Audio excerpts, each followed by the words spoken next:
ఎవరి మీదైనా సరే ఏదైనా ఒక కేసు ఉంటే ఆ కేసు నుంచి కంప్లీట్గా పర్మనెంట్గా బయటపడాలంటే ఏం చేయాలా? దేని మీద అయితే వీళ్ళ మీద కేసులు ఉన్నాయో దాన్నే లేకుండా చేసేస్తే కేసులు గట్రా ఏమీ ఉండవు. ఇంతకీ మనం దేని గురించి చెప్పుకుంటున్నామంటే AP fibre net. Chandrababu Naidu గారు ముఖ్యమంత్రిగా ఉన్నప్పుడు 2014 నుంచి 2019 మధ్యకాలంలో ఈ ఏపీ ఫైబర్ నెట్లో పెద్ద స్కామ్ జరిగిందని చెప్పేసి జగన్మోహన్ రెడ్డి గారి ప్రభుత్వం దాని మీద కేసులు పెట్టింది. అదేవిధంగా కోర్టులో కూడా కేసులు నడుస్తున్నాయి. చంద్రబాబు నాయుడు గారు ఈ ఏపీ ఫైబర్ నెట్ స్కామ్కి సంబంధించి ముందస్తు బెయిల్ తీసుకొని బయట తిరుగుతున్నాడు. మీకు అందరికీ తెలిసిందే. చంద్రబాబు నాయుడు గారు ఏపీ ఫైబర్ నెట్ స్కామ్ కేసులో ముందస్తు బెయిల్ మీద బయట తిరుగుతున్నాడు. చంద్రబాబు నాయుడు గారు ముందస్తు బెయిల్ మీద, అతని మీద కేసు ఇంకా నడుస్తుంది. ఇప్పుడు ప్రభుత్వం మారింది. ఇప్పుడు ఆ స్కామ్ ఏదైతే ఉందో ఆ స్కామ్ కంప్లీట్గా లేకుండా చేసేవాళ్ళ. అందుకని చెప్పేసి ఏపీ ఫైబర్ నెట్ని ప్రైవేట్ వాళ్ళకు అప్పగించడానికి కూటమి ప్రభుత్వం సిద్ధమైపోయింది. చంద్రబాబు నాయుడు గారి ప్రభుత్వంలో అన్నీ కూడా ప్రైవేట్కే. చంద్రబాబు నాయుడు గారి మానస పుత్రిక చెప్పిందంటే అది రేపో మాపు ఇంప్లిమెంట్ కూడా జరిగిపోతుంది.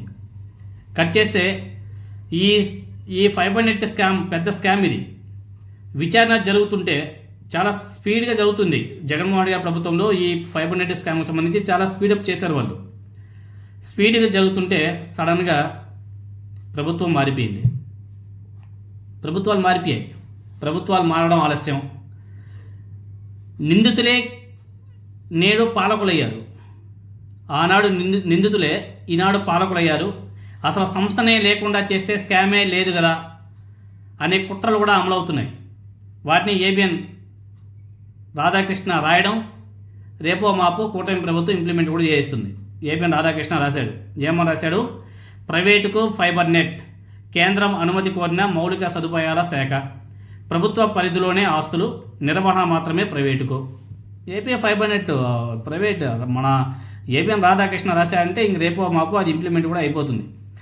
ఏమని రాశారంటే ఫైబర్ నెట్ సేవల నిర్వహణను ప్రైవేట్ సంస్థకు అప్పగించేందుకు రాష్ట్ర మౌలిక సదుపాయాల కల్పనా శాఖ సిద్ధమైంది. ఈ మేరకు కేంద్రాన్ని అనుమతి కోరింది. ఇప్పటిదాకా రాష్ట్రంలోని పట్టణ గ్రామీణ ప్రాంతాల్లో ఏపీ ఫైబర్ నెట్ సేవలను సంస్థ స్వయంగా అందిస్తుంది. అయితే దీంట్లో మళ్ళీ వైసీపీ ప్రస్తావన తీసుకొచ్చారు. వైసీపీ అస్తవ్యస్తంగా మరి దివాలా అంచుకు చేరింది.